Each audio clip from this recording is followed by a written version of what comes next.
caneta e uma cédula de papel que mais parecia uma prova de múltipla escolha. Filas intermináveis nas sessões de votação. Um domingo inteiro para cumprir um direito e uma obrigação. Estes são alguns dos perrengues que se enfrentava na hora de votar e que a atual geração desconhece. Mas estes são o menor dos problemas. Eram muitas as fraudes e tentativas de burlar o sistema eleitoral. As urnas, acredite, eram de lona. As fraudes tinham até apelidos, como urna emprenhada. Era quando, antes do início da votação, cédulas preenchidas eram depositadas na urna, ou seja, a urna, que deveria estar vazia, já chegava à sessão eleitoral com votos dentro dela. Não só isso, né? Tem várias fraudes que foram debeladas a partir do processo eletrônico. Por quê? Porque ele retira a intervenção manual. E esse é o principal ponto de fraude, é quando há possibilidade de intervenção manual. A urna eletrônica não tem intervenção manual, senão aquelas que não me possibilita alterar nada de resultado. Por exemplo, eu preparar a urna, dar carga, eu apertar um botão, ligar, desligar, ou seja, é uma intervenção manual que não me dá poderes sobre o equipamento, é simplesmente uma operação. Investimento pesado em testes contra fraudes. Evolução. O país do Pix faz história quando o assunto é tecnologia. Urna não se invade. A primeira dificuldade, e é que a gente precisa entender, a urna eletrônica não está conectada a nada, né? Então, ela não tem Wi-Fi, ela não tem um cabo de rede, né? Então, assim, só se fosse por telepatia. Não inventaram ainda essa possibilidade. Então, não, né? Não tem como invadir. Mas a gente poderia se perguntar, mas será que tem outras formas de fraudar, né?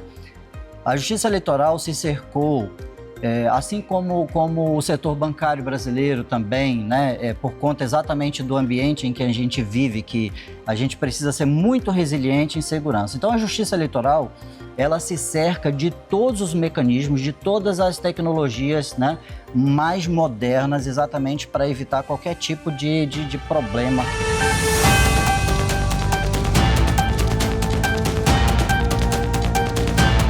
Desde a fabricação dos componentes das máquinas, é impossível que sofram qualquer tipo de interferência. Como é que funciona isso? Bom, existe uma segmentação de responsabilidades, que é exatamente para que uma pessoa ou um grupo não tenha uma participação muito grande no processo, né? E isso é um princípio de segurança. Então, desde a fabricação, existe uma segmentação. A fábrica, ela só pode fazer determinadas situações. O software que ela vai utilizar, por exemplo, para fazer os pré-testes das urnas, ele é limitado e esse só serve para testes, né?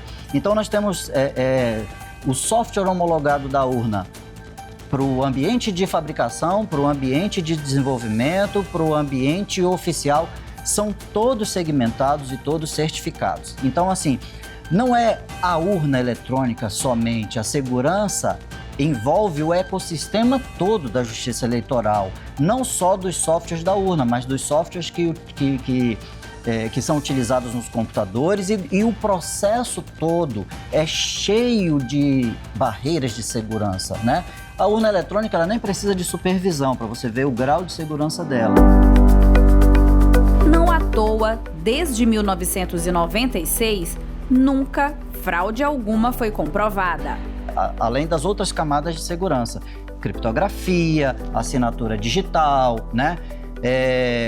A tabela de correspondência, né? Que é um item de segurança também interessante, porque o sistema de totalização que vai receber os dados das urnas, ele já conhece previamente quais são as urnas que esses resultados precisam vir, né? Ou seja, mesmo que a urna fosse trocada, ainda assim a gente identificaria lá na frente se aquela urna é ou não uma urna legítima, mesmo sendo uma urna da Justiça Eleitoral. A resposta para a insegurança em relação às urnas está na desinformação, as famosas fake news. Portanto, desconfie das intenções por trás de uma mensagem, mesmo que parta de um familiar ou amigo em grupos de conversas. Investigue, denuncie. Preserve o seu direito à livre escolha.